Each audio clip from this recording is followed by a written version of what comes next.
Dari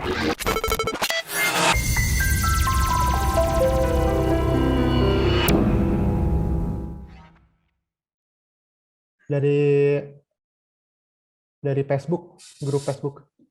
Oke. Dari grup Facebook ada, ya udah saya ikutan aja, coba register gitu. Semoga bisa belajar bareng ya Mas sama Mas Rey. Amin. Siap. Oke, makasih Mas. Sama-sama. Sehat-sehat terus ya Mas sekeluarga. Oke.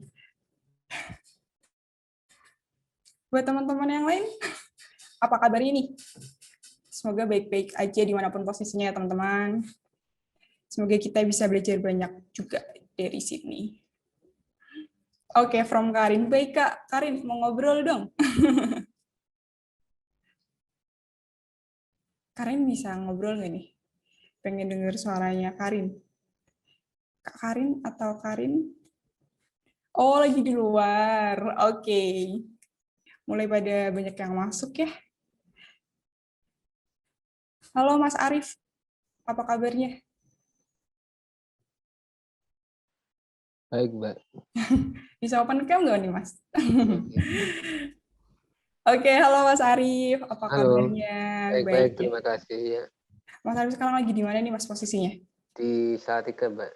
Oh, gimana? Juga kondisinya masih tinggi juga ya, Mas? Kalau Salatiga sih zona merah juga, tapi udah ada PPKM-nya juga ada mulai. Oke. Sehat terus ya, Mas, sekeluarga. Ya, terima kasih, Mbak. Iya. Halo, Mas Rajib. Mas Rajib posisinya sekarang lagi di mana nih? Oke, ada pertanyaan nih. Ada yang perlu disiapkan, Kak? Buat sekarang mungkin persiapannya itu aja sih. Have fun sama Mas Ray nanti. Jadi dengerin dulu aja, kita seru-seruan bareng sama Mas Ray nantinya. Halo Atik, Mbak Atik, apa kabar?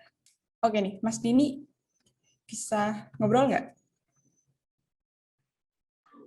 Gimana Mbak? Oke Mas Dini, halo Mas. Apa kabar? Halo. Baik. Baik. Oke, sekarang masih di mana nih Mas? Di rumah. Oh, Di itu dekat Salatiga, dekat perbatasan Kabupaten Semarang sama Kabupaten Boyolali. Sekeluarga sehat kan Mas? Sehat, alhamdulillah sehat. Alhamdulillah. Oke. Oke, selamat datang teman-teman yang baru gabung. Halo, selamat siang Mas Riki, Ardian. Ini Mas Riki lagi di mana nih posisinya? Oke, mungkin posisinya lagi di luar juga. Sehat-sehat Mas, hati-hati coronanya lagi tinggi. Halo, selamat siang Mbak Berliana Asyijar. Apa kabar? Masih di luar juga nggak nih? Mbak Berliananya. Halo Mas Aditya. Mas Aditya juga lagi di luar nih. Halo.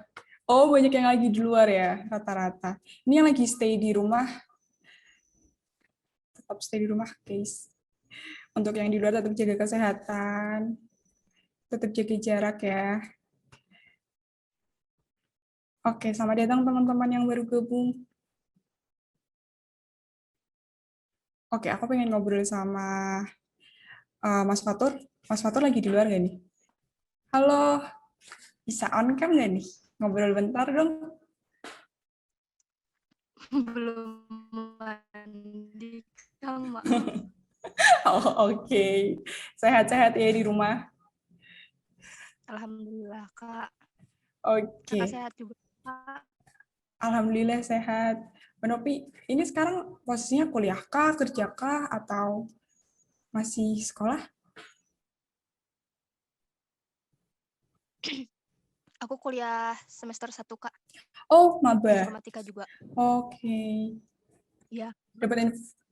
Dapat informasi dari mana, Mbak Nopi? Dari Telegram. Di grup. Oke. Informatika ya. Halo Mbak Safira. Oh, lagi di luar juga. Oh iya, Mas Amar di luar ya. Hati-hati Mas, pakai maskernya. Mbak Safira di rumah atau di luar juga nih? Teman-teman mungkin tadi udah diceritain banyak ya sama Mas Nanda. Tadi juga udah kenalan sama tim webinar Krokodik juga. Tapi tadi Mas Nanda ngejelasin mungkin juga banyak banget yang baru gabung gitu. Jadi oke. Baru ada yang masuk lagi. Halo, selamat datang yang baru masuk. 5 menit lagi kita mulai ya.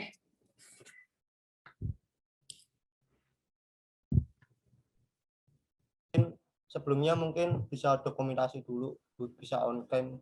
Oh iya. Oke, teman-teman bisa minta bantuannya untuk on cam untuk dokumentasi tim kami melalui screenshot. Oke, udah kelihatan pada on cam. Teman-teman yang nggak ada kendala bisa dibantu untuk on cam ya. Oke. Mas Andi udah cukup belum? Atau masih banyak yang off cam? Ntar nunggu mungkin jam 12.58 kita screenshot. Oke, Ini berarti. 2 menit biar peserta mempersiapkan dulu. Oke. Nggak apa-apa yang udah on cam tetap on cam aja biar kelihatan satu sama lainnya. Iya. Sama-sama kenal itu dari berbagai daerah kan, ini bisa nambah relasi juga. Bener banget. Ini paling jauh dari mana, Mas?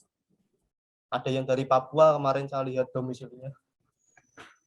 Oh, yang domisilinya di Papua hadir nggak nih? Keren sih. Kita screenshot, kita saya hitungin yang 1, Oke. 2, 3. Oke.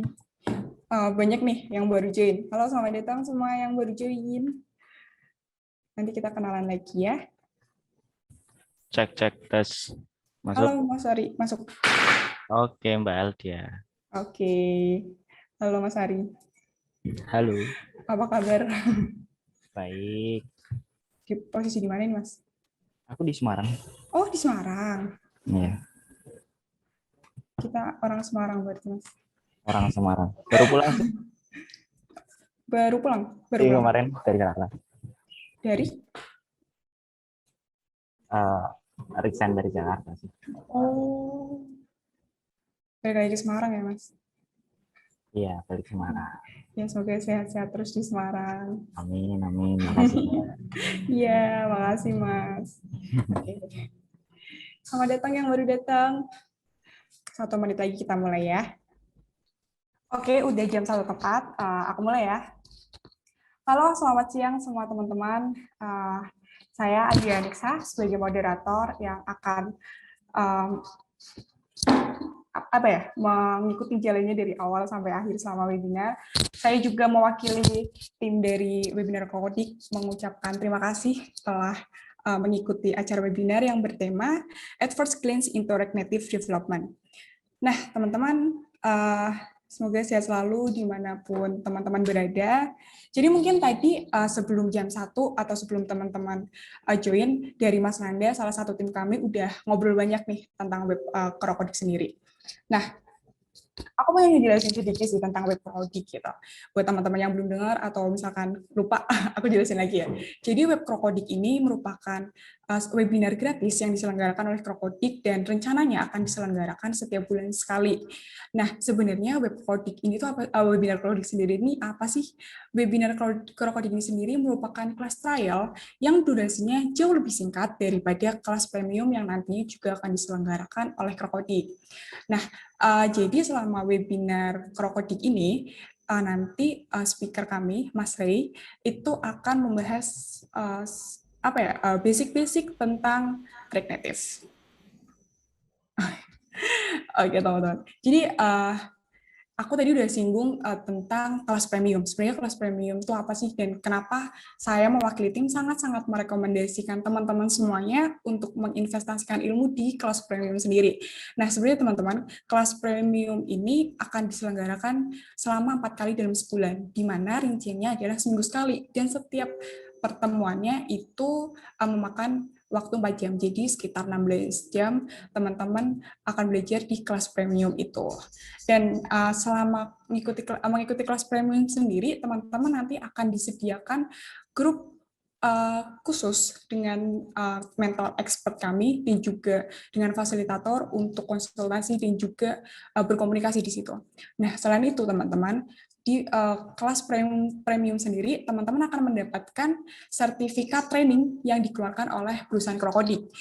Dan selain itu juga, nanti 10 peserta terbaik dari kelas premium akan mendapatkan kesempatan mengikuti seleksi untuk disalurkan ke perusahaan-perusahaan melalui Krokodik Link and Match. Nah, apa sih Krokodik Link and Match sendiri? Krokodik Link and Match itu merupakan pelayanan yang menghubungkan antara perusahaan dan SDM. Dan diharapkan nantinya perusahaan akan mendapatkan SDM yang sesuai, dan begitu pun sebaliknya, SDM juga mendapatkan perusahaan-perusahaan yang sesuai untuk SDM tersebut, gitu teman-teman. Nah, aku pengen ngasih informasi juga. Nanti selama webinar ini, teman-teman juga bakal dapat sertifikat, tapi dengan syarat teman-teman mengikuti dari awal sampai akhir. Karena nanti di akhir, tim kami akan memberikan link, di mana link itu teman-teman bisa mengisi feedback sekaligus menjadi absensi untuk teman-teman mendapatkan sertifikat. Gitu. Nah, teman-teman juga mungkin tadi udah tahu sekilas tentang Mas Rey. Aku pengen nyapa Mas Rey sih. Halo, selamat siang Mas Rey. Halo Mbak Aldia, selamat siang semuanya. Selamat siang Mbak Aldia. Siang Mas, sehat Mas? Alhamdulillah sehat Mbak. Alhamdulillah. Nah, sekilas info ya tentang Mas Rey. Mas Rey sendiri bernama lengkap Renlat Prabanova, yang saat ini merupakan Senior Regenerative Engineer di Krokodik ya Mas? Ya, benar Mbak. Oke, benar. Nah, Mas mau tanya-tanya banyak nih, enggak dikit. Oke, boleh. Oke, aku tanya-tanya nih ya Mas, flashback jauh ke belakang gitu. Apa sih yang melatar belakangi dan memotivasi Mas Rey untuk terjun ke dunia pemrograman gitu, sebelum jatuh cinta ke React Native? Oke, waktu itu karena ya kayaknya alasan yang umum ya Mbak. Ya, kita suka, dulu kan waktu muda ya saya suka main game gitu. Nah dari situ ada kepikiran untuk ya secara singkatnya gimana sih cara membuat ini, gimana sih cara membuat itu. Ya akhirnya kayak membuka diri untuk browsing bagaimana cara membuat ini, bagaimana cara itu. Dan akhirnya sampai deh saya masuk ke pemrograman gitu. Kalau bahasnya tentang selain jauh sebelum itu ya, selain React Native. Iya, terus kenapa pada akhirnya memilih React Native? Kan pemrograman setahu saya juga banyak ya, Mas. Oke. Kenapa saya jadinya akhirnya programmer React Native? Waktu bergabung dengan Krokodik, saya waktu itu diamanahi untuk research tentang React Native yang waktu itu masih booming-boomingnya, awal tren-trennya. Nah, dari situ alhamdulillahnya selain research, saya juga punya niatan bagaimana sih mengkonversikan apa yang saya pelajari di React Native ini menjadi sesuatu manfaat dalam artian contohnya yaitu bagaimana React Native ini di Krokodik bisa banyak project yang masuk, dan alhamdulillah sampai sekarang ya terjalan dengan baik sih Mbak. Oke, Mas sendiri udah berapa tahun sih di React Native? Kalau membahas tentang di React Native saya pengalaman 3 tahun Mbak. Oh, 3 tahun di Krokodik ya, Mas? Nah, selama 3 tahun itu udah ngerjain project apa aja, Mas? Project apa saja? Banyak sih, seperti project ada Pelindo, Pelabuhan Indonesia itu aplikasi maintenance kapal, ada aplikasi MPM Driver itu seperti tracking transportasi dan lain-lain. Banyak, kalau saya sebutkan di sini nanti panjang lebar ya. Saya udah pengalaman di 8 aplikasi ikut berkontribusi di situ Mbak. Keren banget sih Mas. Mau tanya dong, selama di React Native sendiri nih, apa sih suka dukanya Mas Rey gitu?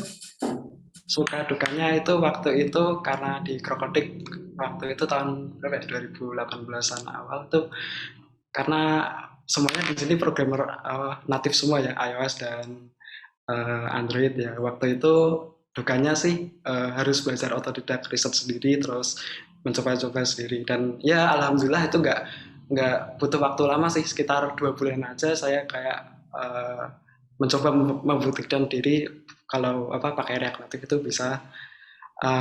Dan setelahnya ya itu alhamdulillah setelah 2 bulan itu saya bisa dapat project dan akhirnya rutin sampai sekarang gitu.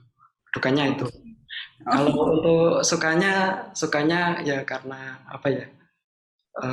React Native itu Satu, karena bisa dia multiple platform di iOS dan Android. Kedua, dia menggunakan JavaScript, yang mana JavaScript itu bahasa yang paling populer, overuse, paling banyak digunakan di mana-mana. Jadi kalau misalnya saya mau pindah ke framework yang lain, saya pun dengan leluasa untuk memilih framework yang lain gitu. Jadi satu pengalaman tapi membuka jalan untuk ke yang lain. Itu Mbak Arli. Oke, jadi React Native tuh bisa lari kemana aja gitu ya, Mas? Ya, karena di sini dalam konteks JavaScript-nya ya. Karena JavaScript digunakan di banyak framework. Oke, Mas, selama 3 tahun ini apa sih keuntungan yang Mas Ray udah rasain gitu?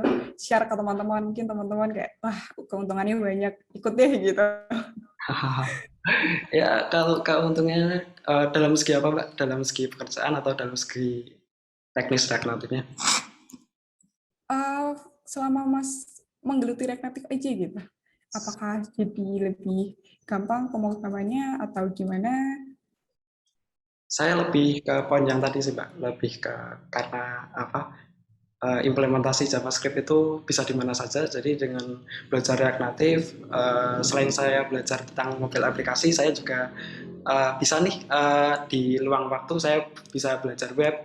Misal kayak Vue.js, Svelte, atau Next.js, itu saya bisa coba-coba sekedar main sebentar di situ dengan kapabilitas JavaScript yang saya punya. Jadi untuk memilih opsi yang lain pun nggak ada kendala yang banyak gitu, karena secara fundamental saya punya kemampuan untuk menulis JavaScript gitu Mbak Aldi. Oke, luas gitu ya Mas berarti.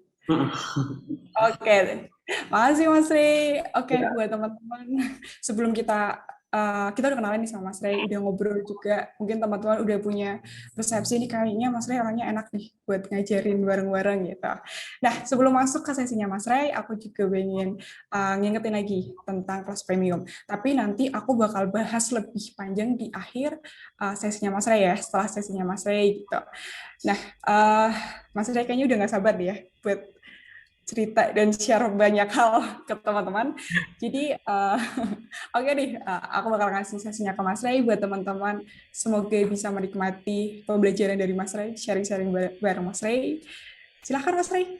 Oke, saya ambil alih ya Mbak.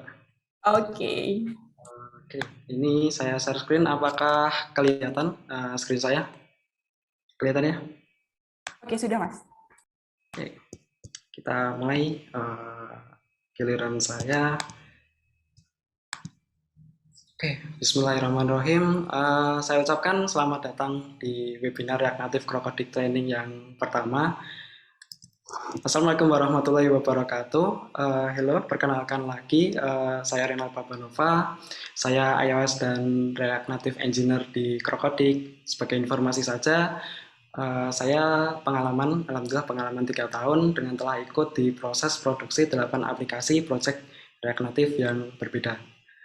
Dari saya salam hangat semua, salam kenal. Saya ucapkan hello. Ada pendahuluan dari saya dikarenakan pada pertemuan kali ini adalah pertemuan pertama webinar React Native Crocodic Training. Materi yang akan disampaikan di sini adalah materi React Native yang fundamental dan basic. Bagi siapa saja yang merasa sudah bisa terhadap materi ini, saya ucapkan itu bagus. Namun jangan khawatir karena di pertemuan-pertemuan berikutnya kita juga akan membahas materi-materi React Native yang lain yang tentunya akan lebih menarik dan dibahas secara lebih mendalam. Jadi tidak ada salahnya kita ikut bersama di pertemuan kali ini sambil progres bersama menuju materi yang berikutnya. Itu pendahuluan dari saya. Kita beralih membahas tentang rundown kegiatan hari ini. Yang akan dibahas pada hari ini yaitu pertama, kita tentunya akan membahas tentang introduction React Native. Di sini kita akan mulai mengenal React Native. Ini khususnya untuk teman-teman ya yang belum tahu apa itu React Native. Nanti ini bisa jadi sebagai pengantar untuk teman-teman yang belum tahu apa itu React Native. Kemudian selanjutnya kita juga akan membahas secara sederhana penyusunan kode di React Native. Bagaimana sih penyusunan kode di React Native itu? Di sini kita mulai mengetahui bagaimana penulisan kode secara sederhana di React Native. Kemudian lanjut penjelasan varian komponen secara singkat. Kebanyakan di framework manapun pasti ada komponen-komponennya. Di sini kita juga akan mengenal komponen-komponen basic UI apa saja sih yang dapat digunakan di React Native. Dan yang terakhir, kita akan membahas logic secara singkat di React Native. Tentunya membahas tentang pemrograman tidak lepas dengan namanya logic. Nah, di sini akan disinggung juga bagaimana operasi logic dasar di React Native. Jadi berikut list daftar rundown kegiatan hari ini yang tadi saya sebutkan, 4 poin tersebut bisa dilihat di bawah ini. Oke, jika sudah siap, ayo kita mulai. Dari Introduction React Native. Kita mulai dengan pertanyaan yang sederhana. Apa itu React Native dan kenapa memilihnya? React Native adalah framework JavaScript yang digunakan untuk membuat aplikasi mobile di multiplatform yaitu Android dan iOS. Kenapa memilihnya? Ya alasan paling sering muncul, paling umum ditemui ya. Karena satu, cross platform dari React Native itu sendiri. Di React Native memungkinkan satu code base, satu folder project coding itu bisa digunakan untuk deploy build aplikasi di iOS dan Android. Kemudian alasan yang kedua, React Native menggunakan JavaScript dan JSX. Ini kenapa kelebihannya? Mungkin tadi sudah saya sebutkan di awal tadi, JavaScript adalah bahasa pemrograman yang overuse, paling banyak digunakan. Kita lihat dari datanya di survei Stack Overflow, JavaScript menempati peringkat pertama sebagai bahasa pemrograman paling populer, dan itu sudah berturut-turut selama 8 tahun belakang. Jadi begitu React Native menggunakan JavaScript. Dan lalu kenapa JSX ini juga suatu kelebihan? JSX ini cara penulisan layout di React dan React Native penulisannya tidak jauh beda dengan HTML. Bagi siapa saja yang berasal dari background web development, jika yang biasanya menulis HTML gitu ya biasanya, ketika beralih ke React atau React Native akan lebih dimudahkan karena penulisan layoutnya tidak jauh berbeda. Namun bagi siapa saja yang sebelumnya belum pernah punya pengalaman dengan JavaScript ataupun JSX, dari saya jangan khawatir karena di pertemuan-pertemuan berikutnya kita juga akan membahasnya secara lebih detail, secara mudah dan bertahap. Jadi jangan khawatir. Kemudian alasan selanjutnya kenapa menggunakan React Native, komunitasnya yang besar. Kita bisa lihat sendiri di grup Telegram React Native pun banyak membernya, banyak yang punya interest di situ. Kemudian secara global aja sini, kita lihat di GitHub, repository React Native banyak sekali yang memberi bintang di GitHub-nya itu sebanyak 90.000 atau 100.000. Saya kurang tahu detailnya. Dan terlebih jika kita cari pertanyaan Stack Overflow, React Native di Stack Overflow itu sangat mudah sekali, banyak pertanyaan tentang React Native di situ. Jadi dengan komunitas yang besar, siklus pembelajaran kita jauh lebih mudah karena ada orang lain yang bisa kita tanyakan itu, dan untuk searching pun banyak resource-nya, sumber ilmunya gitu. Jadi begitu 3 alasan kenapa memilih React Native, dan tadi sudah dijelaskan apa itu React Native ya. Kemudian kita berlanjut ke bagian introduction yang lainnya, yaitu dengan pertanyaan bagaimana cara persiapan untuk development React Native. Ada berbagai cara sih menggunakan React Native. Yang kita gunakan di Crocodic yaitu menggunakan React Native CLI. Ya, kita install Android Studio, kita install Xcode, kita install Visual Studio Code sebagai text editornya. Kita biasanya, ada install Node.js juga untuk menjalankan React Native CLI. Dan itu biasanya karena emang dibuat untuk produksi ya, jadi kita pakai React Native CLI. Namun di pertemuan kali ini, karena pertemuan kali ini sebatas singkat 1 jam, saya tidak mungkin menggunakan React Native CLI di sini karena proses instalasinya pun membutuhkan waktu yang agak banyak juga. Selain installnya banyak, prosesnya juga banyak. proses waktunya juga banyak. Jadi kita tidak akan menggunakan React Native CLI di sini. Sebagai langkah cepat saja agar konteksnya kita ngejar pembelajarannya ya, kita pakai snack.expo.io saja. Jadi itu editor online, bisa buka di browser.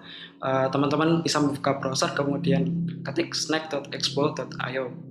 Ketika di enter, maka akan tampil editor React Native yang teman-teman bisa belajar dari situ tanpa harus menunggu instalasi, tanpa harus melawan error-error instalasi begini begitu. Kan kadang ada orang yang mau belajar kok instalasi aja error gitu loh, udah mematahkan semangat di awal. Jadi untuk teman-teman yang memang baru belajar, saya rekomendasikan untuk mengunjungi snack.expo.io saja, karena di situ kita tinggal sekali enter alamat web, kita langsung membukakan editor React Native dan kita langsung belajar di situ tanpa error instalasi.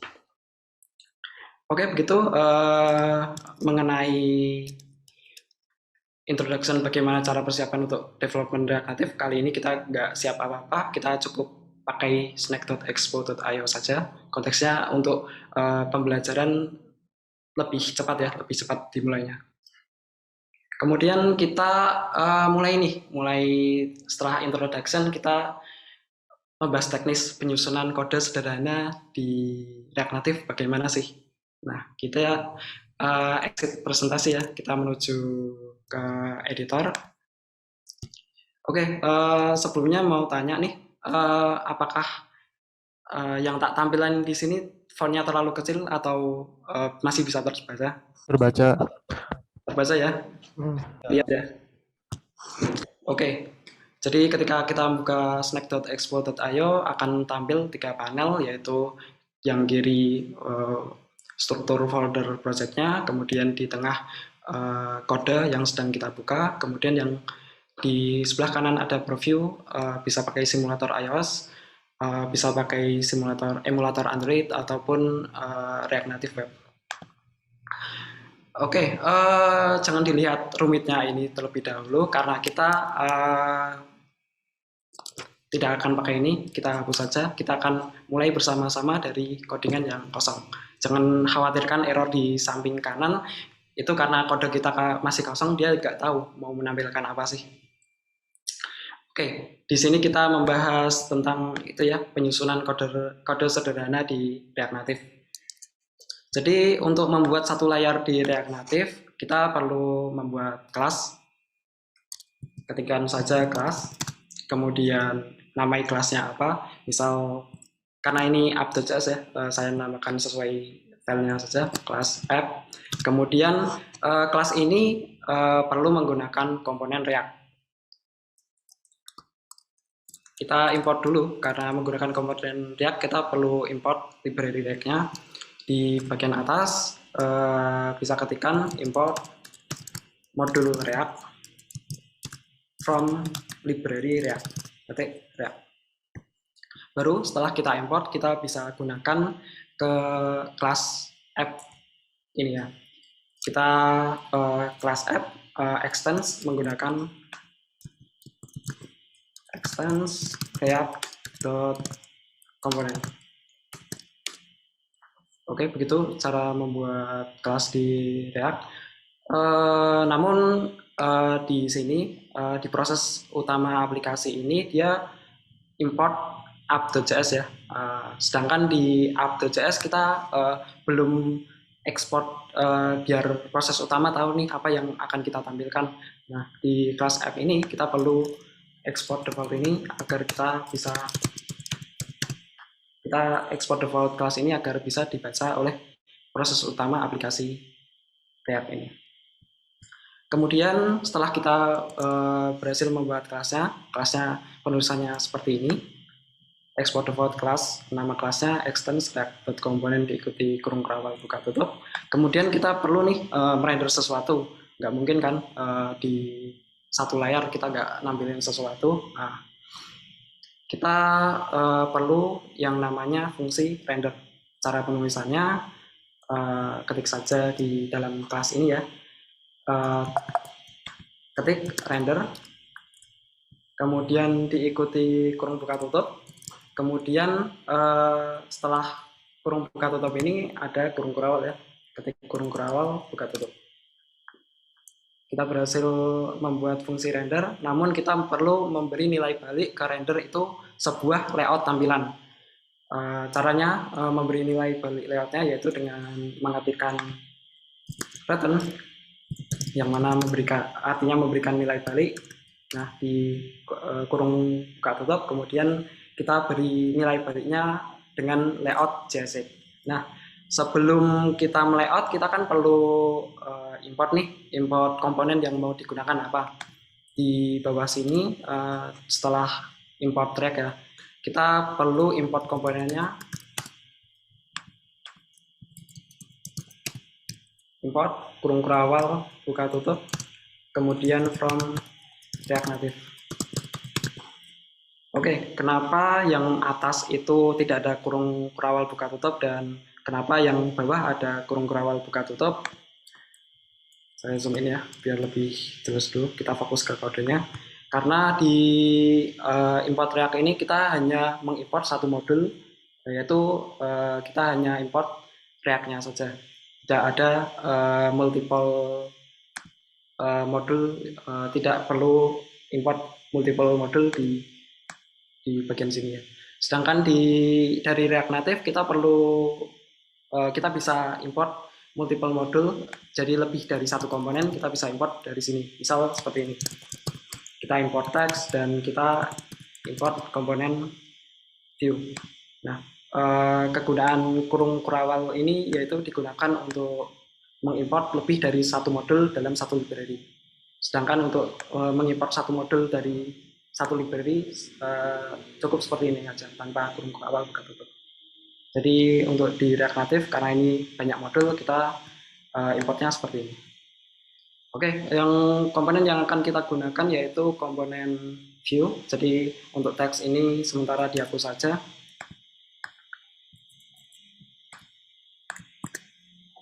Kemudian cara penulisan JSX itu gimana sih? Yang katanya tadi seperti HTML. Caranya seperti ini. Kita ketik kurung lancip, kemudian diikuti nama komponennya apa. Di sini view ya, yang akan kita pakai, kemudian kurung lancip tutup, itu tag bukaannya, dan diikuti tag tutupannya yaitu kurung lancip slash nama komponennya apa, view kurung lancip tutup.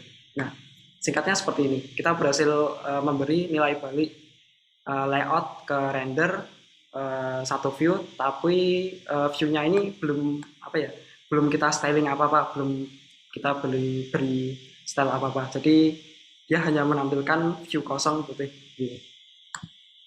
Nah, kita lanjut di dalam deklarasi komponen ini kita bisa memasukkan berbagai macam properti. Jadi view ini kita bisa beri properti di tag bukaannya, kita enter saja. Di sini fokus di kursor di sini, kemudian bisa tekan tombol kombinasi control space, maka akan keluar berbagai macam properti dari komponen view ini yang bisa digunakannya. Untuk saat ini kita dari basic kita pakai style saja karena kita akan mengatur stylenya. Penulisan properti itu nama propertinya apa, diikuti sama dengan diikuti kurung kurawal buka tutup, baru value dari properti itu, nilai properti itu kita masukkan di sini. Karena ini objek JSON ya, style di React Native, kita JSON kan penulisannya berawal dan berakhir dengan kurung kurawal. Jadi kita ketik kurung kurawal lagi, kurung kurawal buka tutup lagi, kemudian kita enter. Nah, baru di sini kita bisa memasukkan objek JSON style yang kita inginkan. Untuk melihat suggest-nya, kursor difokuskan di sini, kemudian bisa tekan tombol kombinasi control space, maka akan muncul suggest auto completion style, yang atribut style yang bisa digunakan. Di sini saya coba bermain dengan style background color. Saya ubah background colornya. Jadi stylenya itu cara penulisannya nama atributnya apa, kemudian diikuti titik 2 spasi, diikuti value-nya apa. Misal ini blue. Background color blue. Di sisi kanan itu masih belum tampil karena kita belum mengatur area height dan width-nya. Kita bisa atur height dan width-nya dengan cara untuk menambahkan atribut lain. Ini kan satu atribut, kemudian untuk menambahkan atribut berikutnya ini di koma baru di enter. Setelahnya kita bisa memakai atribut yang lain. Di sini kita akan menggunakan atribut width sebesar 100% dan height sebesar 100% misal. Maka akan tampil layout sederhana kita, background color blue dan dengan width dan height 100%. Oke. Saya bahas lebih detail lagi, background color apakah hanya menggunakan kata bahasa Inggris ini, Mas? Enggak juga, background color kita bisa pakai kode RGB. Saya fokuskan lagi ke kodenya ya. Bisa menggunakan RGB, misal 255,0,0. Kita bisa pakai kode RGB ataupun RGBA. Kemudian kita juga bisa pakai dengan kode hexadesimal, misal 00FF00. Ini untuk hijau ya. Jadi bisa untuk colornya bisa menggunakan bahasa Inggris, menggunakan kode RGB atau RGBA, kemudian juga bisa menggunakan kode hexadesimal. Itu untuk background colornya, namun untuk saat ini saya akan ubah menjadi background blue. Itu warna yang saya pilih. Kemudian untuk width dan height-nya ini tidak hanya dalam satuan persentase, juga bisa dalam bentuk angka pixel. Misal ini width-nya saya ubah menjadi 200 pixel.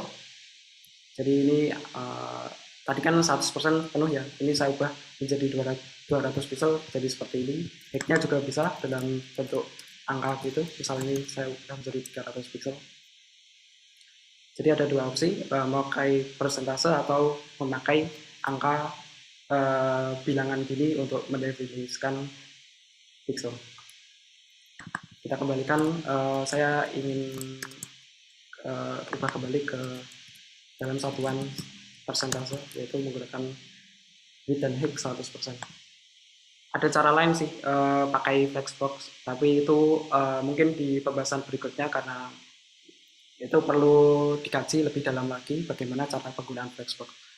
Namun untuk secara dasarnya yang lebih terlihat ya, saya pakai sementara untuk luas areanya kita pakai width dan height saja agar lebih to the point. Oke, jadi begitu struktur dasar kode di React Native. Bagi yang belum tahu ya, kita tadi membuat kelas, kemudian kita perlu import React karena kelas ini menggunakan komponen React, kemudian kita perlu export default agar proses utama aplikasi tahu apa sih yang akan ditampilkan, kemudian kita di sini di kelas harus memasukkan fungsi render karena kita mesti merender sesuatu dan kita return dengan layout JSX ini yang sebelumnya kita import komponennya dari React Native. Setelah diimport kita bisa definisikan layoutnya di sini. Cara penulisannya seperti HTML, ada tag bukaan dan tag tutupan. Kemudian di tag bukaan bisa dimasukkan properti.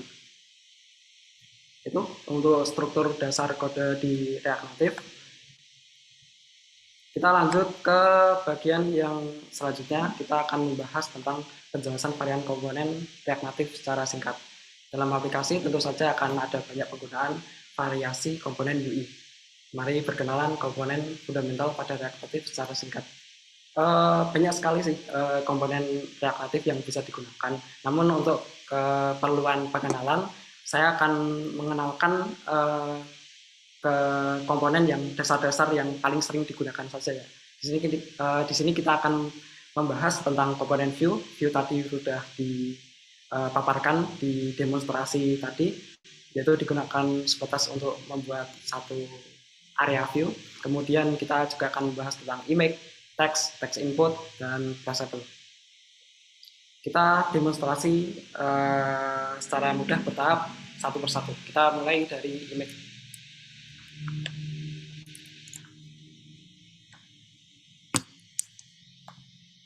Apa yang harus dilakukan ketika akan menggunakan image? Tentu saja kita import dulu komponen image tersebut dari React Native. Di sini di import React Native, kita tambah modul image, kita akses modul image ini.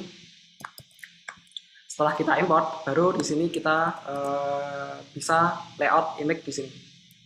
Caranya sama, kita ketik tag bukaannya, kurung lancip, nama komponen yang akan digunakan, image, kemudian kurung lancip tutup, diikuti tag tutupannya, kurung lancip, slash nama komponennya, image, kurung lancip, tutup.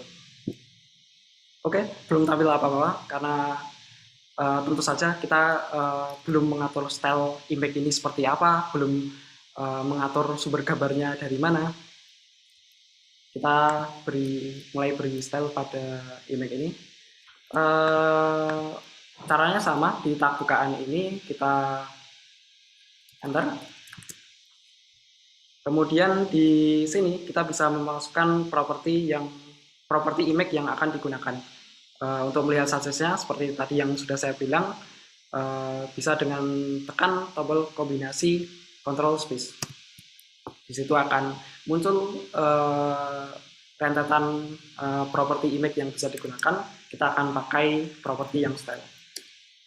Kemudian kurung berawal, karena style ini tadi adalah objek JSON, kita kurung berawal lagi. Kemudian kita atur areanya, height-nya misal saya beri 150 pixel, kemudian width-nya saya beri 150 pixel.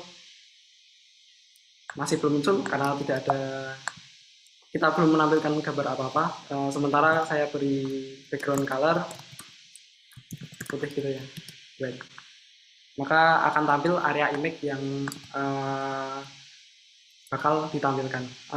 Ini kemungkinan saya tengahkan saja dengan di sini view background color blue ini saya tambahkan atribut style justify content. Itu dia justify content center untuk menengahkan secara arah render. Arah rendernya kan sama seperti HTML, itu di render dari atas ke bawah. Nah, justify content ini dia untuk meratakan, justify content center ini untuk meratakan tengah secara arah rendernya, yaitu atas ke bawah. Dan untuk menengahkan secara horizontal, saya bisa pakai align items center. Itu kebalikan dari justify content. Align items ini melawan arah render ya. Kalau arah rendernya vertikal dari atas ke bawah, maka align items dia berlawanan, yaitu dari kiri ke kanan secara horizontal. Oke, itu sudah saya tambahkan ini justify content center dan align item center di view background color blue ini. Maka konten yang ada di dalam view ini akan dirender secara di tengah gitu ya. Ini saya tambahin juga agar lebih halus menggunakan border radius setengah dari height atau width-nya 75 pixel. Kemudian kita mulai menambahkan sumber gambarnya. Ada dua cara sih menambahkan sumber gambarnya, menggunakan link URL atau menggunakan file local project. Di sini saya contohkan menggunakan URL saja ya. Misal dari Unsplash itu bisa kita copy linknya, salah satu gambar yang ada di sini.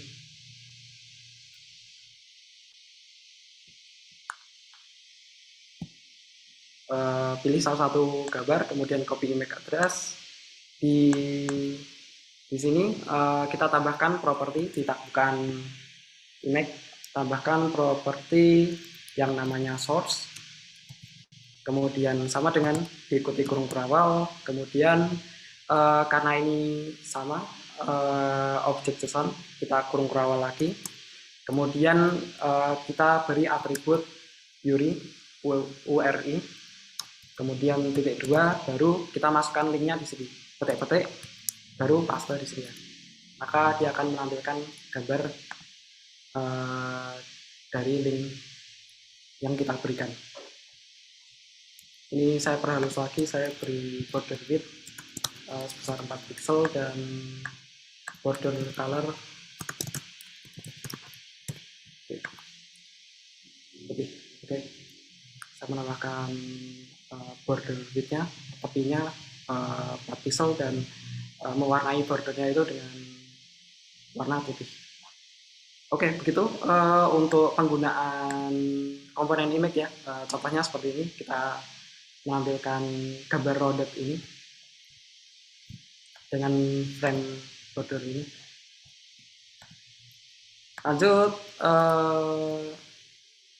setelah membahas tentang komponen image, kita lanjut membahas tentang komponen teks. Tentunya di aplikasi jelas itu bagian yang paling sering digunakan. Selalu ada teks di dalam aplikasi. Caranya kita import dulu komponen teks dari library React Native, kita tambahin koma, kemudian ketikkan modul yang lain, sudah diimport.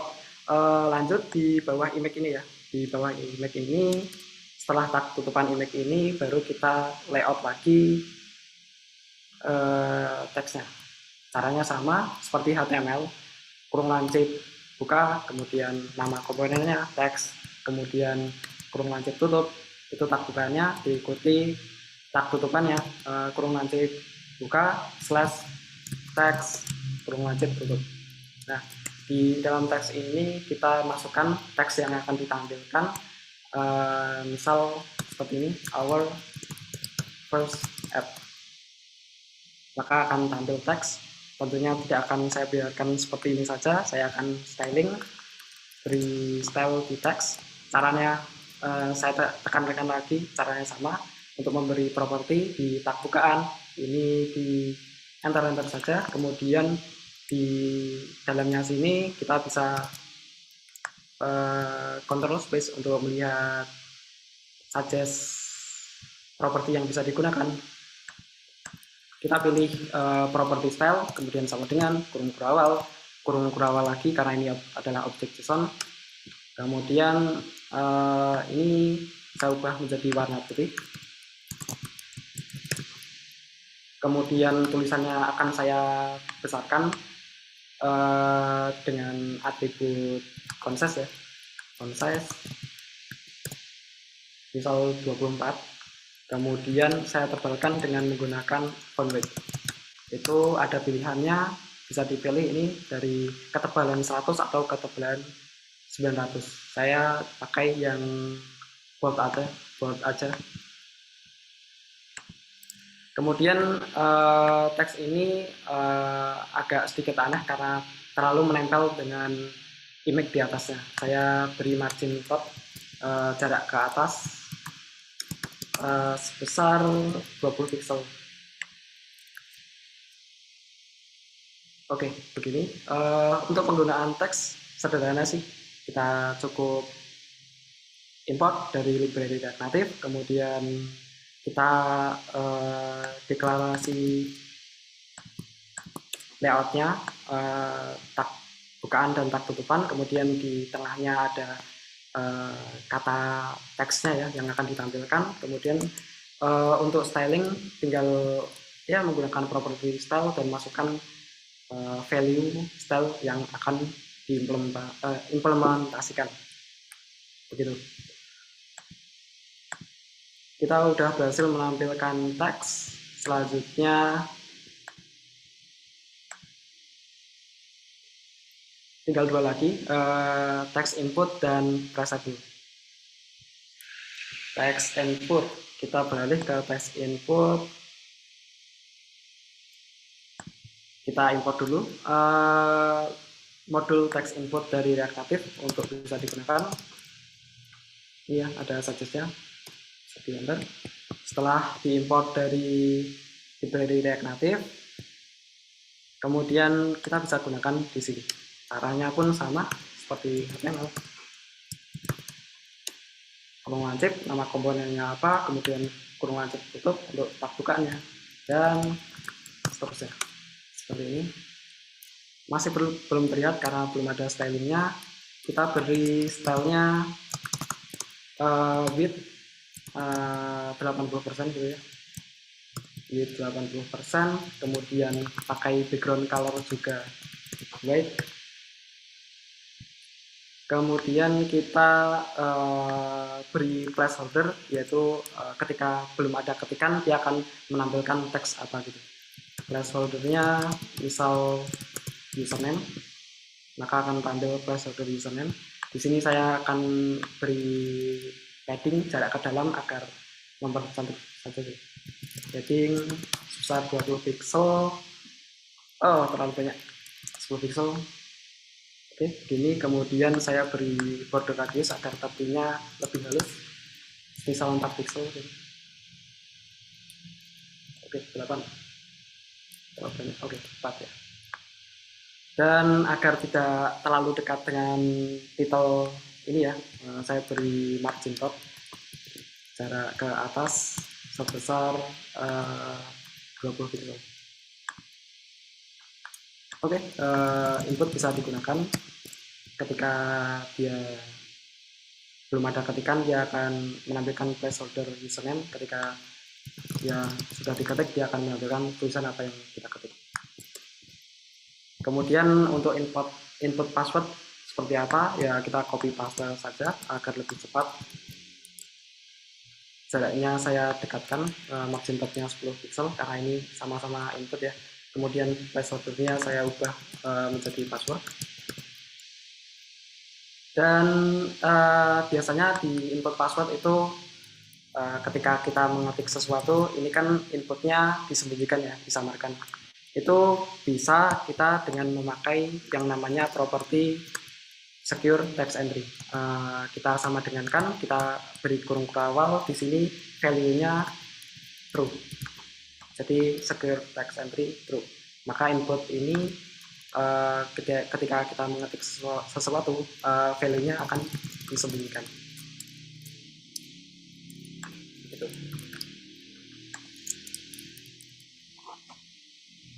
Itu untuk text input.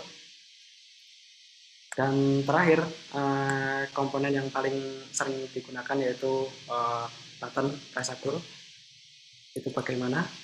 Pressable ini hampir sama dengan view, cuman bedanya pressable ini sebatas bisa diklik saja. Jadi kalau view kan untuk mendefinisikan suatu area, tapi tidak bisa diklik. Untuk pressable ini ya sama-sama mendefinisikan area, namun bedanya dia bisa diklik. Kita perlu import dulu pressable dari library React Native. Kita kembali ke atas, kita fokus ke bagian import ini, ditambahkan saja di sini import modul pressable. Setelah kita import, kita bisa gunakan di bawah sini, caranya sama. Seperti ini. Kemudian kita masukkan teks karena button kita nantinya juga ada teks ya.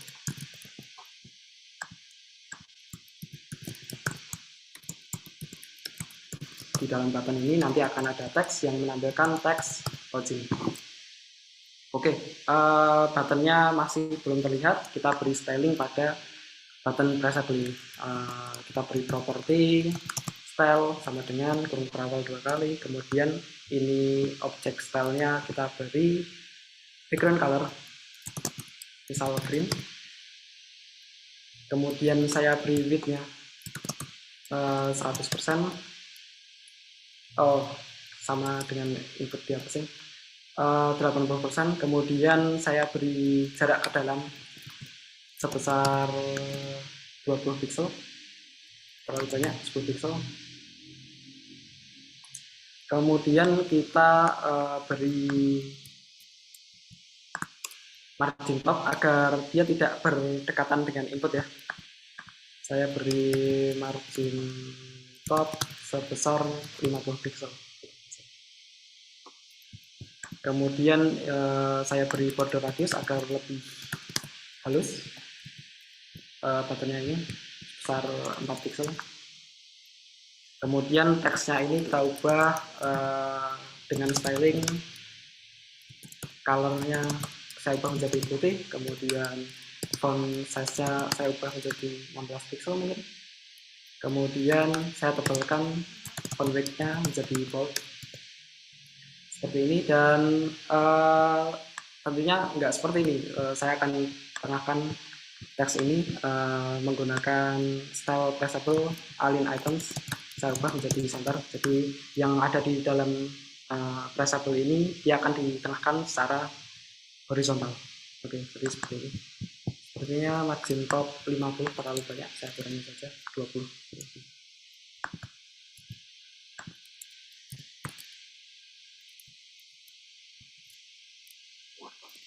Oke, begitu untuk pembahasan tentang komponen pressable di React Native.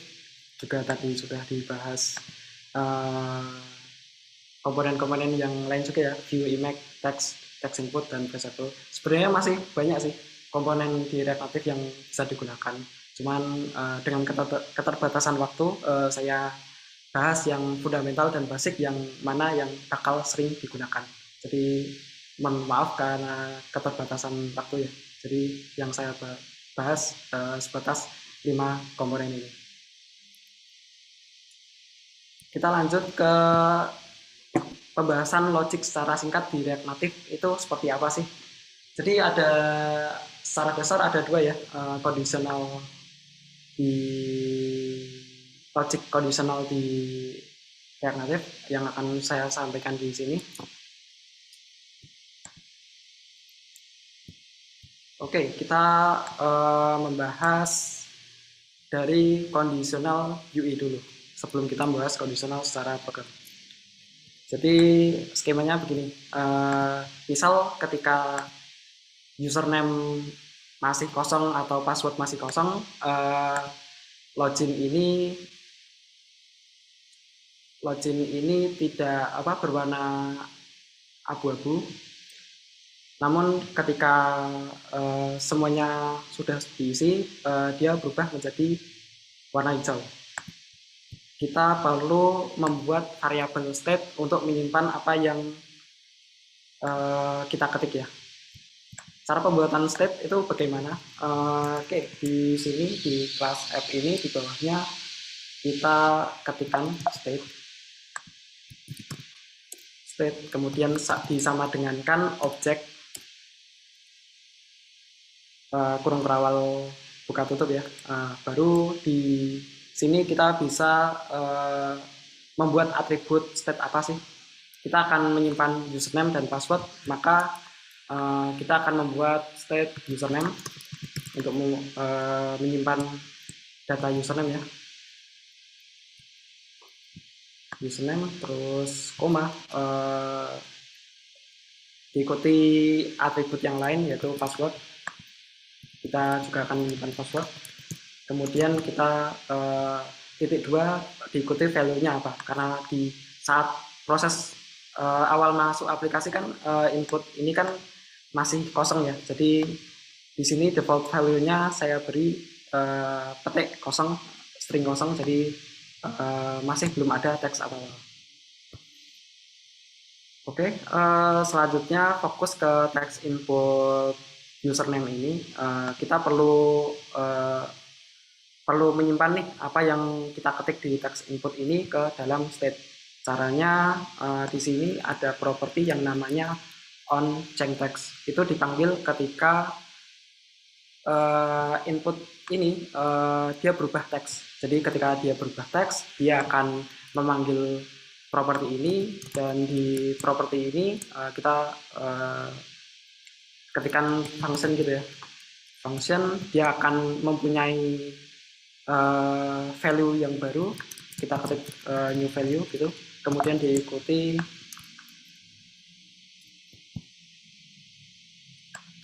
kurung kurawal buka tutup seperti ini. Nah, di sini ada new value nih yang bisa kita gunakan. Ketika dia teksnya berubah, maka kita akan mengatur state dengan cara this set state. Kemudian apa sih state yang akan kita ubah? Yaitu kita akan mengubah state username. Di sini kita mengubah state username. Kemudian kita titik 2, kita sama dengankan dengan new value dari value input sekarang. Jadi ketika saya ketikkan di sini ya username ini, saya ketikkan null gitu. Ketika mengetik dia akan men-trigger ini, dia akan ada value yang baru juga, isi input yang baru juga. Kemudian isi input baru tersebut kita simpan ke variabel state username ini.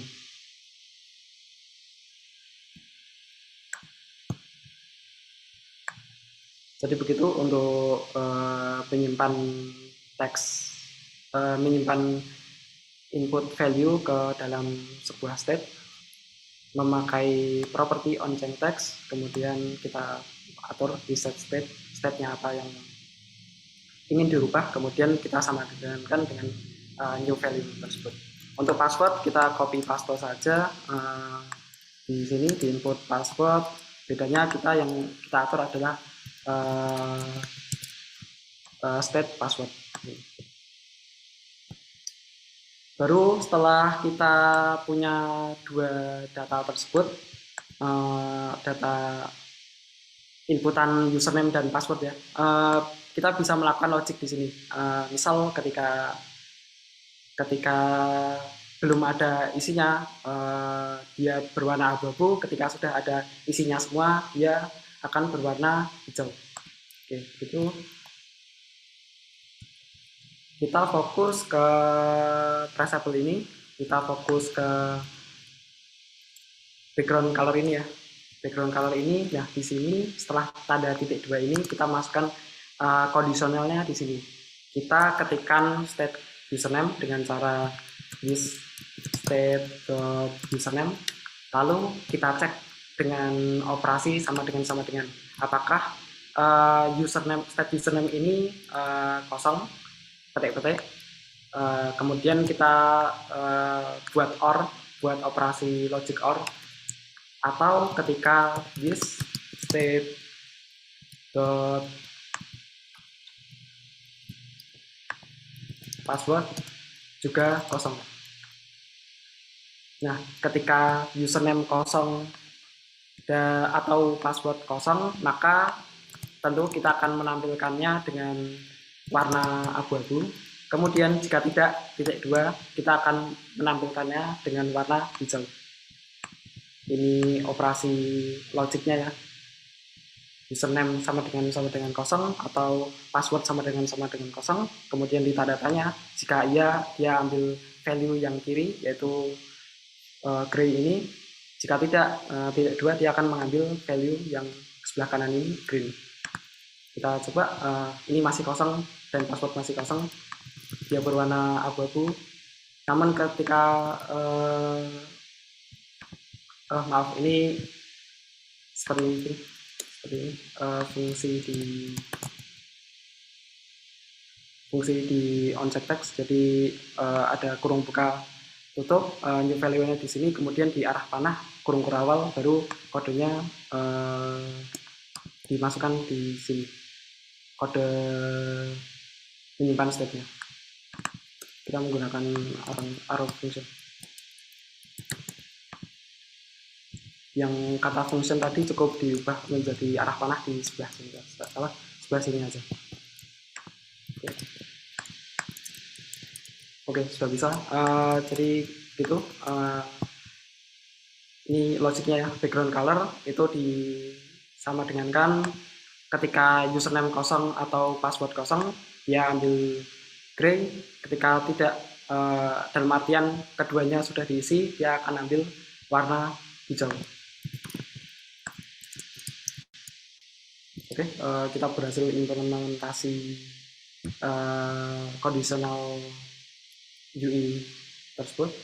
Lanjut, pembahasan terakhir yaitu kita akan membahas conditional secara program. Ini cukup sederhana sih. Di Pressable itu ada properti yang namanya onPress. Jadi itu ke-trigger saat dia diklik ya. Saat dia diklik. Jadi kita beri value-nya fungsi dengan kurung buka tutup, kemudian arah panah, kemudian diikuti kurung rawal buka tutup. Kode eksekusi akan kita masukkan di dalam sini. Kita logik sederhananya, misal kita cek jika username kurang dari 5 karakter, dia akan menampilkan username invalid kurang dari 5 karakter. Jika lebih dari 5 karakter, 5 atau lebih dari karakter, dia akan alert mencoba untuk login.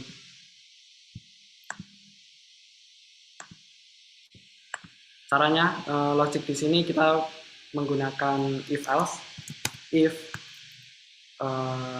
kemudian diikuti kurung buka tutup. Kemudian apa sih yang akan dicek? Kita akan mengecek username-nya di state.username. Kemudian kita cek panjang karakter username ini, apakah lebih sama dengan 5 karakter. Jika iya, kita akan menampilkan alert mencoba login. Kemudian jika tidak, dia akan masuknya ke else ini di kurung awal. Kita akan tampilkan peringatan username invalid kurang dari 5 karakter. Oke, disclaimer ya, ini karena saya menggunakan simulator React Native Web, alert yang akan muncul di sini adalah alert browser. Jika pakai simulator iOS atau Android, nanti ya sesuai dengan alert bawaan native iOS dan Android ya.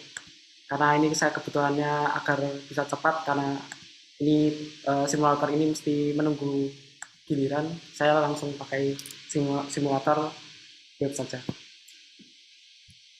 Oke, misal saya ketik username-nya null, kemudian password-nya sedemikian rupa. Ini kan null kan kurang dari 4 karakter ya. Jadi seharusnya dia komplain username invalid kurang dari 5 karakter. Ketika kita klik, nah alert yang akan dimunculkan di React Native Web, dia akan menampilkan alert username invalid kurang dari 5 karakter. Misal kita lebih dari 5 karakter, logik kita berhasil, dia mendeteksi lengthnya lebih dari 5 karakter dan dia menampilkan alert mencoba login. Begitu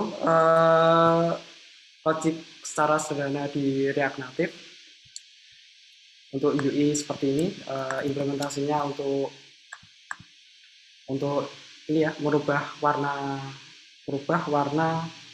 button ini ya. Ketika kosong dia menampilkan warna abu-abu, ketika terisi dia menampilkan warna hijau. Itu conditional UI-nya, logic UI-nya. Kemudian ada logic secara program, yaitu kita ketika diklik dia mengecek apakah lebih dari 5 karakter username-nya. Ketika if username lebih dari 5 karakter, alert X, kemudian jika tidak alert Y. Maksudnya alert opsi 1, alert opsi 2. Ya, ini contohnya mencoba login dan username invalid kurang dari 5 karakter. Oke, begitu saja untuk logik secara singkatnya. materi untuk pertemuan kali ini sebatas itu sih, materi basic dan fundamental. Ini akan sangat berguna bagi siapa saja yang baru mengenal React Native. Bagi yang sudah mengerti React Native dan ingin belajar lebih lanjut lagi, di sini ada sneak peek pertemuan pembahasan React Native berikutnya. Saya susun seperti ini. Jadi tentunya ada materi-materi lain ya, nggak sebatas materi basic dan fundamental. Ada introduction, component function. Di intermediate kita membahas tentang React Hooks, management resource global, Firebase, notification, dan publishing sampai publishing gitu. Itu sneak peek untuk pertemuan pembahasan React Native berikutnya. Sekian dari saya. Terima kasih telah mengikuti. Mohon maaf atas segala kekurangan atau terlalu cepat saya dalam menjelaskan, kurang jelas gitu ya. Saya ya keterbatasan waktu. Kalau misalnya dijelaskan dalam 1 jam untuk semuanya itu kurang bisa maksimal. Gitu. Saya ucapkan terima kasih. Wassalamualaikum warahmatullahi wabarakatuh. Waalaikumsalam. Waalaikumsalam warahmatullahi wabarakatuh. Wow, ada pertanyaan banyak nih. Oke. Nah, teman-teman tadi udah dengar ya penjelasan dari Mas Ray. Buat teman-teman, dipersilakan untuk memberikan pertanyaan ke Mas Ray, tapi untuk hal-hal yang berkaitan yang dijelaskan sama Mas Ray tadi ya. Oke. Buat Mas Ray, milih sendiri deh pertanyaannya. Oke, pertanyaan di mana nih, Mbak? Di chat atau? Oh, teman-teman mungkin bisa di chat. Jika ada pertanyaan ya bisa ditanyakan di chat atau ya mau open cam juga boleh sih. Harus. Oke, ini siapa nih? Ya, mungkin agak teknis aja sih. Saya punya problem buat install Xcode di HDD eksternal. Itu bisa diinfokan caranya. Wah, itu bisa sih dibahas sih. Cuman kasusnya kan kita juga perlu detail menginspeksi kenapa sih di MacBook Mas ini nggak bisa gitu. Jadi mungkin itu terlalu spesifik ya Mas untuk pertanyaannya, dan itu mungkin juga bisa dibahas di pertemuan berikutnya sih, karena di pertemuan berikutnya kita juga membahas tentang instalasi gitu, karena instalasi sendiri proses cari problemnya membutuhkan waktu juga, dan proses instalasinya juga membutuhkan waktu. Di kelas premium nanti ada lebih jauh, ada instalasi dan juga implementasi API dan lain-lain, itu ada semua nanti di kelas premium. Iya, benar banget. Oke, ini di komentar banyak banget ya. Dari Mas Zaini menambahkan apa, Mas? Baik, terima kasih. Tadi saya ngikutin juga tentang codingnya Reynal itu.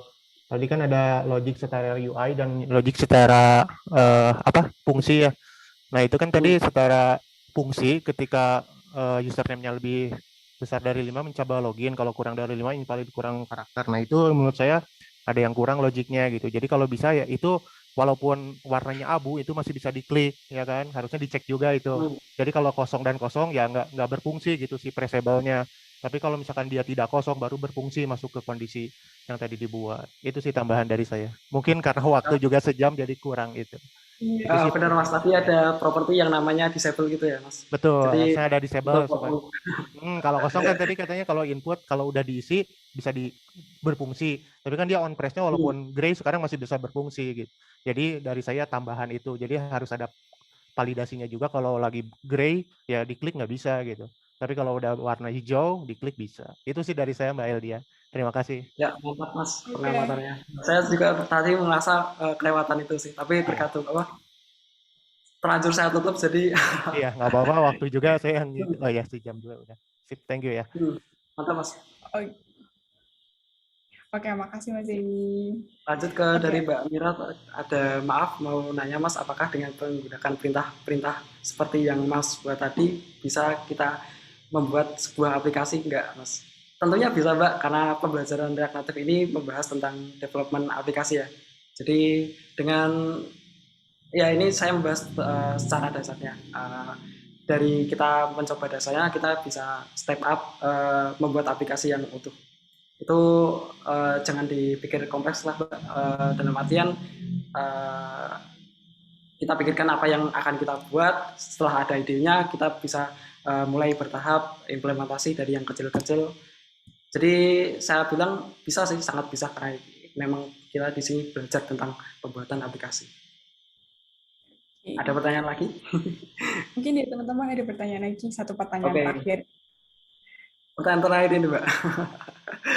Kenapa kelas app, kenapa harus export default? Apakah itu tidak otomatis default? Ya, enggak sih, di kelas di file app.js atau file JS lain itu bisa lebih dari satu kelas. Jadi tidak hanya kelas itu saja ya dalam satu file, tanda kutip. Jadi di file tersebut kita perlu menentukan salah satu kelas mana sih yang akan diekspor default. Jadi itu gunanya kita ekspor default kelas app, baru di proses utama aplikasi dia tahu nih dia akan mengimport yang mana gitu. Yang mana tadi dia import dari apa yang kita default export default. Mas Ray kayaknya masih banyak yang mau tanya nih. Oke, kasih satu lagi Mas Ray. Kasih satu lagi Mas Ray. Oke, kakak mau nanya apakah React Native ini ketika update version penyusunan kodenya update? Saya selama 3 tahun itu untuk yang ada cara penulisan ya, menggunakan kelas komponen atau menggunakan React Hooks itu fungsional komponen. Itu seperti update skema penulisan aja. Namun untuk kelas komponen dari awal saya megang React Native sampai sekarang pun tidak ada penulisan yang sintaks yang berbeda. Jadi saya melihatnya konsisten, tidak ada perubahan yang berarti. Maksudnya tiba-tiba ada update terus harus merubah coding seperti ini. Seperti kayak di itu ya, Xcode itu ya, dari bahasa Swift 4.0 ke 5.0 kita perlu convert codingannya atau gimana gitu. Kalau di React Native nggak ada sih, nggak ada update penulisan yang signifikan harus merubah total gitu, nggak ada. Oke, makasih Mas Ray atas jawabannya. Teman-teman juga makasih atas pertanyaan-pertanyaannya. Kayaknya dilihat dari semangatnya itu bakal kurang Mas kalau misalkan sejam. Kurang banget. Gitu. Nah, buat teman-teman ini pasti masih banyak banget pertanyaan-pertanyaan, tapi sayang banget nih waktunya kita udah sangat over. Jadi tapi teman-teman tenang aja, Krokodik tuh nggak mungkin ngadain cuma sekali doang, karena webinar Krokodik juga bakal ngadain setiap bulannya, dan masih ada juga kelas premium. Mungkin dari Mas Nanda bisa dibantu untuk share posternya. Oke teman-teman, jadi teman-teman aku tahu banget kayak misalkan pasti teman-teman tuh masih banyak pertanyaan, banyak kurangnya nih penjelasan dari Mas Ray, masih banyak banget yang bisa dijelasin. Nah, Krokodik sendiri bakal ngadain Krokodik training atau kelas premium, di mana ini untuk batch satunya sendiri akan dilakukan mulai 10 Juli nih. Nah, aku pengen jelasin dikit ya. Jadi untuk Krokodik Training Batch 1 sendiri, seperti yang aku jelasin di awal tadi, ini kita bakal ngadain setiap bulan. Selama setiap bulannya itu ada 4 kali pertemuan. Di mana selama sekali pertemuan itu totalnya 4 jam. 4 jam untuk setiap pertemuannya. Jadi totalnya ada sekitar 16 jam. Dan bakal belajar bareng lagi sama Mas Ray. Pasti teman-teman tadi udah ngerasa candu banget belajar bareng sama Mas Ray. Nah, teman-teman, untuk sekarang ini teman-teman hanya perlu menginvestasikan 500.000. Karena untuk awalnya itu 2 juta, tapi untuk sekarang teman-teman hanya perlu menginvestasikan 500.000. Jadi teman-teman udah bisa belajar bareng sama Mas Ray lagi gitu. Nah, teman-teman aku juga pengen ngingetin ya, buat teman-teman bisa buka di di komentarnya. Di situ ada link untuk absen supaya teman-teman bisa mendapatkan sertifikat peserta. Aku juga pengen ngasih tahu kalau misalkan sertifikat nanti paling lama akan dikirimkan 7 hari melalui email ya teman-teman. Nah, teman-teman Krokodik Training sendiri atau nanti webinar Krokodik ini bakal terus berjalan. Jadi teman-teman bisa pantengin terus informasinya di Instagramnya Krokodik Training. Namanya Instagram itu Krokodik Training. Di situ juga ada nomor telepon bisa dihubungin ya teman-teman. Nah, untuk training B1 sendiri pastinya ada kurikulumnya ya teman-teman. Nah, ini aku mau ngasih bocoran sih. Untuk di minggu pertamanya sendiri, di sini nanti Mas Rey bakal ngasih materi tentang persiapan awal dan pembelajaran aspek-aspek fundamental. Di situ teman-teman bisa lihat untuk spesifikasinya atau untuk rinciannya. Kemudian untuk minggu keduanya, teman-teman bisa belajar tentang navigasi multiple screen, fetch data dengan API, session login, dan list. Untuk minggu ketiganya, teman-teman bakal belajar tentang skema regex, manajemen research global, navigasi bottom tab, reference control, dan image picker. Dan untuk minggu keempatnya, untuk di training B1, teman-teman belajar tentang handle notifikasi, penggunaan dashboard Firebase, pembuatan keystore, git ignore, publish ke Play Store, dan juga App Store. Oke, ini ada yang bilang katanya belum ada link absensinya. Ada, teman-teman.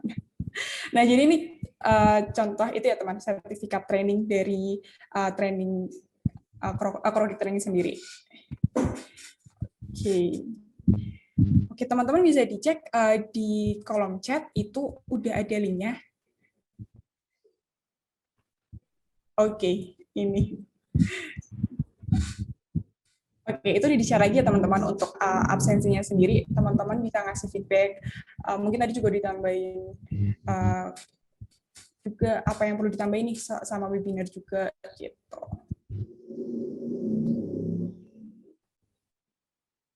Ini Instagram dari Krokodik Training. Bisa kalian follow. Kita rajin untuk upload konten-konten edukasi buat kalian yang ingin belajar. Jadi daripada kalian buka IG hanya untuk lihat foto-foto orang lain yang enggak begitu berguna, lebih baik kalian follow ke IG kita juga. Di sini ada konten-konten, ada di sini ada 5 kelebihan React Native, terus ada apa itu React Native, terus tentang programmer, mengenal JavaScript. Kemudian jika ada event, salah satunya webinar kali ini, kita juga akan share di situ. Di situ kita share, kemudian bagaimana join kelas Krokodik Training, itu ada semua di sini. Nanti akan selalu di-upload tiap hari sama tim kami, konten-konten edukasi yang sangat bermanfaat buat kalian yang ingin belajar menjadi programmer. Nah, seperti itu. Terus tadi sudah saya lihatkan di sini, nanti kalian akan mendapatkan sertifikat kehadiran seperti ini. Di sini ada tanda tangan CEO Krokodik sama tanda tangannya Mas Reynald sebagai mentor pada pertemuan kali ini. Nah, untuk sertifikat training sendiri sangat berbeda dengan training-training pada umumnya. Di sini yang mengeluarkan adalah Krokodik. Di sini ada logonya Krokodik. Kita pakai logo Krokodik Training juga. Kemudian di sini nanti ada nama kalian sebagai peserta dalam Krokodik Training yang diselenggarakan dengan materi React Native. Nah, di sini adalah kelas premium yang akan dilaksanakan pada tanggal 10 Juli sampai 31 Juli 2021. Nah, di sertifikat ini di belakangnya juga ada nilai-nilai kalian. Jadi biasanya kalau kalian ingin melamar pekerjaan kan biasanya mencantumkan CV. Nah, CV tersebut jika kalian belum berpengalaman dalam dunia kerja maupun berpengalaman dalam magang, biasanya kan butuh sertifikat pelatihan kerja. Nah, di sini bisa jadi sertifikat pelatihan untuk kerja di bidang programming, khususnya React Native, karena di sini sudah dikeluarkan oleh perusahaan IT Krokodik sendiri. Kemudian masih ada nilai-nilai dari materi yang kalian pelajari di kelas premium. Nah, di sini ada materi-materinya, kemudian nanti dari fasilitator dan juga mentor akan memberikan nilai. Nah, totalnya berapa, kemudian akan dirata-rata nilainya. Di sini ada tanda tangan Mas Reynald sama Mas Rendra Satya Aditama sebagai CEO dari perusahaan Krokodik. Nah, seperti itu. Ini adalah kurikulumnya, ini adalah brosur, ini adalah poster dari Krokodik Training Batch 1 yang bisa kalian ikuti. Mumpung harganya masih promo, hanya 500.000 yang tadinya 2 juta, nanti suatu saat bisa jadi akan kembali lagi ke harga normal, yaitu 2 juta per per batch yang akan dilaksanakan. Nah, di luaran sana kursus-kursus harganya sudah di atas 1 juta lebih. Kalian bisa cek. Oke, teman-teman, di situ juga udah ada link registernya, teman-teman. Dan pengen ngingetin lagi nih, untuk recording training B1 sendiri, kita cuma punya kuota 25 peserta. Dan teman-teman pastinya, aku sendiri yang nggak tahu tentang pemrograman, tadi ngerasa enak banget gitu dijelasin sama Mas Ray gitu. Apalagi kalian yang benar-benar punya interest ke dunia pemrograman, itu sangat membantu teman-teman semua sih. Nggak main IG, download IG dulu.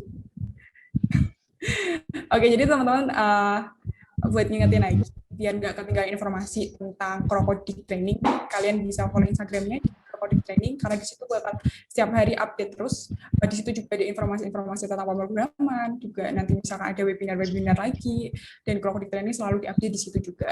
Gitu. Mungkin ada yang mau tanya mengenai Krokodik Training Batch 1, bisa langsung ditanyakan sekarang. Untuk cara mendaftar Krokodik Training cukup mudah. Kalian tinggal transfer ke rekening ini. Ini adalah nomor rekening atas nama PT Taman Kreasi Indonesia. Di sini sudah ada rekening menggunakan Bank Mandiri Syariah, yang kemudian nanti bukti transfernya kalian simpan dan kalian foto atau screenshot. Kemudian kalian upload ke link yang disediakan di sini, ada register now. Di sini nanti akan ada form untuk upload foto bukti transfer. Nah, nanti ada nama kalian, ada nomor HP dan lain-lain serta bukti transfernya. Nanti setelah kalian mendaftar dan mentransfer uang investasi ilmu yang sudah disediakan di sini, ada harga 500.000. Nanti yang sudah mendaftar dan juga sudah menyelesaikan investasi ilmunya, sudah transfer ke PT Taman Kreasi Indonesia, bakal dimasukkan ke grup. Nanti ada grup private. Di situ ada mentor Mas Renal dan juga fasilitator dari tim Krokodik Training. Nanti akan dimasukkan ke grup situ, kemudian setiap minggunya akan ada pertemuan selama 4 jam. Jadi ya pertemuan itu 4 jam, kemudian ada forum diskusi, di situ kalian bisa gunakan untuk tanya jawab maupun konsultasi materi yang telah diberikan oleh Mas Renal saat pertemuan maupun konsultasi tugasnya. Nanti kan setiap pertemuan 4 jam itu ada tugas. Nah, kalian bisa kerjakan sambil explore mengenai tugas tersebut. Kemudian bisa tanyakan jika ada yang belum paham ke forum diskusi grup private yang disediakan oleh tim Krokodik Training. Kalian bisa tanyakan di situ. Jadi kalian belajar bukan hanya otodidak sendirian, nggak ada yang membimbing, error pusing sendiri, harus googling, tapi nggak mudeng. Itu gimana errornya kayak gimana, problem solvingnya, berarti kan butuh mentor. Nah, di situ grup tersebut digunakan untuk memfasilitasi kalian yang mengikuti kelas premium. Selama 1 bulan kalian akan dibimbing untuk belajar React Native dari level beginner di pertemuan 1 dan 2 akan menuju ke level intermediate di pertemuan 3 dan juga 4. Di situ sudah materi kelas industri. Di sini kita lihat ada CRUD, ada API, implementasi API, handling notifikasi. Ini sudah jadi satu aplikasi yang bisa jadi portofolio kalian. Ketika masuk ke dunia kerja, selain kalian butuh pengalaman, kalian juga butuh yang namanya sertifikasi pelatihan kerja jika kalian belum berpengalaman kerja di bidang tersebut. Kemudian kalian juga butuh portofolio. Nanti di proyek pelatihan ini tugas-tugasnya bisa jadi portofolio kalian ketika melamar pekerjaan. Nah, jadi nanti outputnya adalah kalian bisa membuat satu aplikasi yang menjadi portofolio ketika kalian melamar pekerjaan. Nah, itu adalah output yang bisa kalian dapatkan selain kurikulum industri dan juga bimbingan selama 1 bulan. Di sini kita bisa lihat fasilitas yang ditawarkan apa aja. Yang sudah saya jelaskan di awal, ada pembelajaran 2 arah, live on Zoom dengan mentor expert. Jadi pembelajarannya tidak hanya lihat video aja, nggak hanya buka modul, terus belajar sendiri, kemudian disediakan forum diskusi, nggak seperti itu. Kita ada tatap muka antara mentor dan juga peserta. Itu 4 jam cukup lama sekali untuk belajar dan dengan materi industri, berstandar industri yang dibutuhkan oleh perusahaan, baik perusahaan luar negeri maupun perusahaan nasional. Nah, di sini ada grup private Telegram yang sudah saya jelaskan tadi untuk konsultasi materi dan tugas. Kemudian ada kurikulum berstandar industri. Nah, di sini sudah berstandar industri. Kemudian sertifikat Krokodik Training. Nah, sertifikat ini dikeluarkan oleh Krokodik sebagai perusahaan IT di Kota Semarang. Nah, kantor kita, kantor pusatnya ada di Semarang. Kemudian cabangnya ada di Jakarta. Ini kita lihat yang bisa kalian dapatkan untuk sertifikasi pelatihan kerja. Nah, di sini ada nilai-nilainya. Kemudian kesempatan disalurkan kerja melalui Krokodik Client Match bagi kalian yang kita pilih dari mentor, nanti akan memilih mentor sama fasilitator 10 orang terbaik di masing-masing batch, nanti akan diikutkan di seleksi penyaluran kerja melalui Krokodik Link and Match. Nah, di Krokodik sendiri itu ada Krokodik Link and Match yang bekerja sama dengan perusahaan-perusahaan partner dari PT Taman Media Indonesia. Jadi nanti akan disalurkan ke perusahaan-perusahaan namun melalui seleksi. Nah, sebelum kalian mengikuti seleksi tersebut, kalian dibekali dengan kelas premium yang kami sediakan. Jika kalian bersungguh-sungguh, saya yakin kalian bisa dengan mudah untuk masuk dan lolos seleksi di Krokodik Link and Match. Di sini kita bisa lihat kurikulumnya. Semoga kalian tertarik dan ingin investasi ilmu untuk bekal karir di masa depan kalian sendiri. Jadi kalian bisa lebih sukses dari sekarang dengan investasi ilmu ini dan bersungguh-sungguh dalam belajar. Jadi tidak cuma investasi kemudian tidak niat untuk belajar, namun diimbangi dengan niat, semangat, dan rasa ingin tahu yang tinggi. Kita hanya memfasilitasi kelas dengan kurikulum yang match dengan kebutuhan industri, kemudian bimbingan dengan mentor, expert, dan juga fasilitator. Untuk sukses atau tidaknya itu dari tangan kalian sendiri, bagaimana kalian semangat untuk belajar, bagaimana kalian explore dengan materi yang telah diberikan oleh mentor maupun bimbingan dari fasilitator kami. Nah, seperti itu mungkin saya kembalikan ke Mbak Aldia. Oke, terima kasih Mas Nanda. Jadi di sini ada yang raise hand, Stefani Elrika, ada yang mau disampaikan atau ditanyakan mungkin? Nah, itu untuk trainingnya ada ujiannya tertentu atau gimana ya, Kak? Untuk training Krokodik training batch 1 dan selanjutnya itu kalian hanya mengikuti training dari awal sampai akhir dan juga mengumpulkan tugas-tugasnya. Nanti ada submission 1 sampai 4.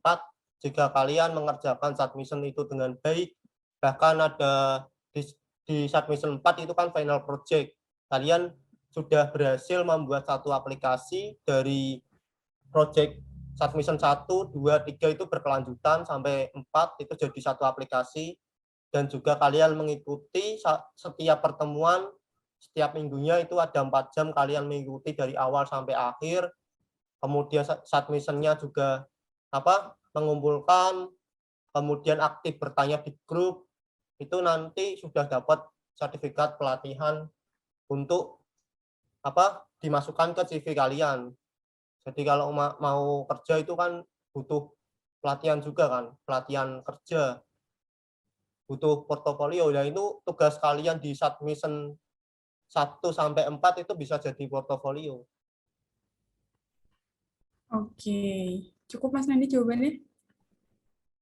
Cukup, mungkin ada yang perlu ditanyakan lagi. Oke, di sini ada yang tanya di kolom chat dari Stefani Elrika juga. Selain sertifikat, apakah dapat benefit lainnya? Tadi udah tertera di posternya juga. Jadi di situ banyak banget ya benefit yang bisa didapetin. Tapi yang menjadi poin utama adalah kamu mendapatkan ilmu dari Mas Ray dan juga kalian untuk teman-teman yang emang dinilai memumpuni atau 10 terbaik nantinya juga akan diberi kesempatan untuk disalurkan kerja melalui crowdfunding and manage. Gitu teman-teman. Oke, maksudnya ada pertanyaan dari Mas Zaini. Mungkin belum dijawab yang mau bertanya. Kan ada publish simpan Play Store dan App Store ya. Nah, itu UT account Itu developernya untuk gimana? maksudnya. Nah, itu untuk akun developernya gimana? Salah ketik. Untuk. Oke. Oke. Mas saya atau Mas Nanda mau jawab nih. Untuk akun developernya kan nanti kan dari Mas Renal ngasih materi bagaimana cara upload ke Play Store.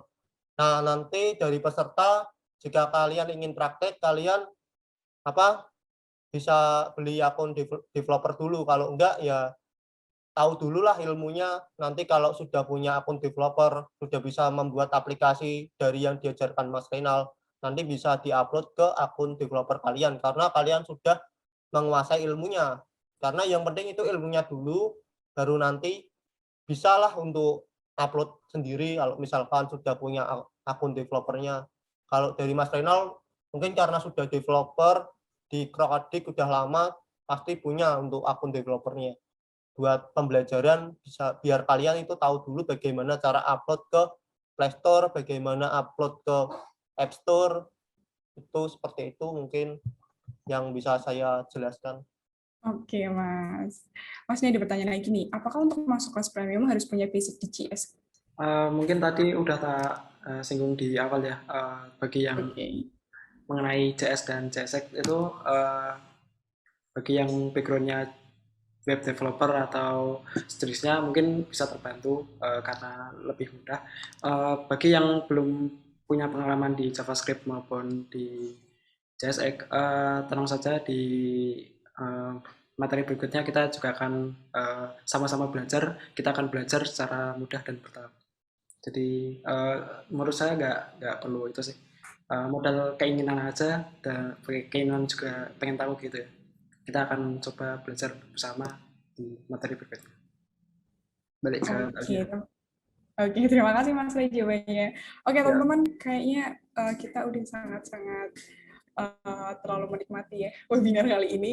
Jadi buat teman-teman, saya mewakili tim mengucapkan terima kasih atas semangatnya, atas semua pertanyaan-pertanyaannya. Nanti teman-teman seperti yang dari tadi kita semua tim ngomong, teman-teman bisa terus lihat Instagramnya Krokodik Training di Krokodik Training.